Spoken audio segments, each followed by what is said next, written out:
I believe this film, far better than any words of mine, will give you a better understanding of the important roles played by stylists and styling in General Motors.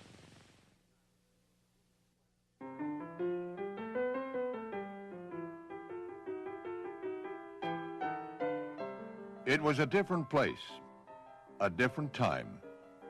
Harley Earl was born in Hollywood a year before the first motion picture, 2 years before Henry Ford's first automobile.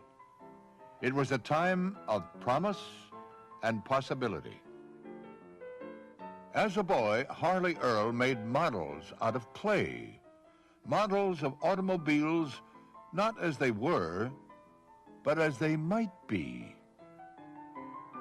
After attending Stanford, Earl worked in his father's carriage shop, creating custom bodies for the movie crowd, special cars for stars like Fatty Arbuckle, Tom Mix, and Mary Miles Minter.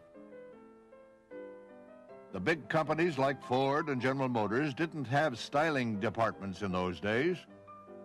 If you wanted a fashionable car, you bought a Cadillac or Packard and had it rebodied by a Brewster, Murphy, Judkins, or Earl. This man sought to change all that, Alfred Sloan. So he invited Harley Earl, not yet 34, to design the first LaSalle, a lower-priced luxury model. The LaSalle was such an extraordinary success that it would literally change the course of automotive history. As a result, Harley Earl was asked to start the industry's first in-house department of design. Well, then they asked me to come back and do the Cadillac for 1928, 27 Cadillac, rather. And then I was all through naturally with it and went back about my business when Mr. Sloan phoned from New York. Mr. Sloan had suggested that the General Motors have a central designing staff. Right away, General Motors' new art and color section began to do things in ways no one had previously imagined. Earl pioneered the use of full-size models. The trouble with small models, he said, is that your eyes don't shrink with the model. Earl pioneered clay modeling techniques in place of wood. Wood was stiff and formal. Clay lent itself to softer, rounder shapes. More than anyone, Earl changed the shape and proportions of the car. Longer, lower, wider was his credo. It was Earl who would eliminate the running board, who would integrate the headlights, fenders, grille, and trunk. It was Earl who would introduce the pillarless top, the hidden spare and curved glass. And yet it is not for these milestones that Harley Earl is often remembered, because Harley Earl also created the tail fin. Tail fins would make their first appearance on the 1948 Cadillac. At first, the public was slow to accept the fin. So, of course, Earl made them bigger. Soon, Cadillac sales nearly doubled, and everyone rushed to copy them. But even more important than the changes Harley Earl made to the shape of the automobile were the changes he made to its character. It became the symbol of our dreams and aspirations. Earl invented the dream car to give substance to the public's yearnings. The first was the Buick Y Job. The Y Job made its first appearance in 1937. A wire service reporter, seeing it for the first time 11 years later, thought it was the 1949 Buick and sent pictures of it, identified as such, to news desks around the country. It was that far ahead of its time. Probably the most influential of Harley's dream cars was the LeSabre.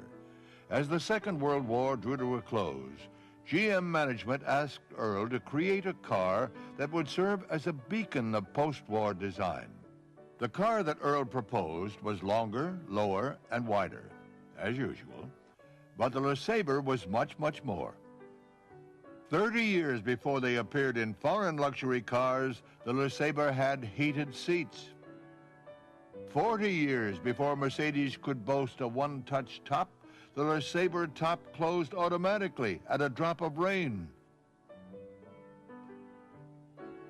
But more important was the overall effect.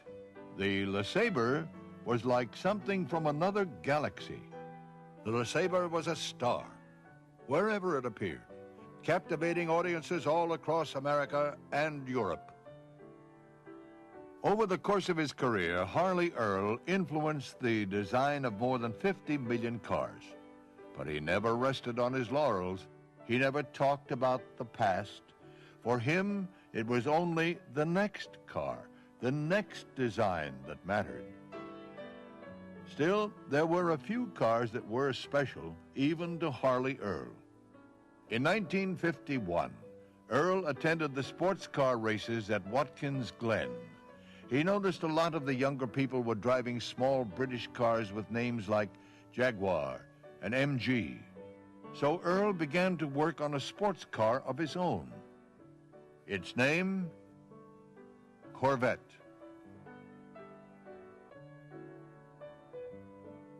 And so we are left to ask ourselves, not what did Harley Earl accomplish, but how did he do so much? Part of it was talent, of course, a natural eye for good design. Part of it was the sheer force of his personality. Earl was a giant of a man, 6 feet 4.5, 235 pounds, and while he could be as charming as a prince, he was also a perfectionist. But probably the best answer is that Harley Earl, like the great entertainers, had an uncanny sense of what the public wanted. Earl told interviewers that two of his biggest influences were Al Jolson and Cecil B. DeMille. Jolson, because he taught him how to judge an audience. DeMille, for his lessons in showmanship and theatricality. Harley Earl applied these lessons better than anyone. He brought to the design world what DeMille and others had brought to the world of film. He was a pioneer and a visionary. He blazed almost every important trail. There have been 1,000 great designers in the history of the automobile. Each of them owes a debt to Harley Earl.